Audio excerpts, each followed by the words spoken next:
جايز تمام كويسين. طبعا اليوم عندي لكم طبعا بروك هيفن سووا تحديث جديد، والتحديث هذا اسطوري مره، والكل كان يتمناه من زمان، وانا كمان كنت اتمناه من زمان.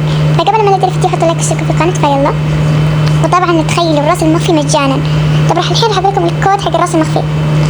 طبعا كود الراس المخفي دقيقه خليني احطه عشان ابيكم بالكود.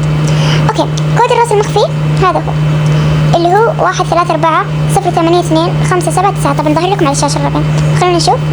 او ماي جاش، او ماي جاش من جد، او ماي جاش ماني مستوعبه. وطبعا الفستان الاحمر اللي الكل يبيه، الفستان هذاك. اوكي، طبعا الرقم مو ظاهر لكم قدامكم، والله حبيت. وبس يا حلوين، اتمنى عجبكم الفيديو. وطبعا الاكواد جميعها يعني في نهايه الفيديو، طبعا الاكواد كلها يعني الاكواد اللي يمديكم تحطوها يعني في بروك هيفن في ماب البيوت موجوده باخر الفيديو. وبس، سي يو.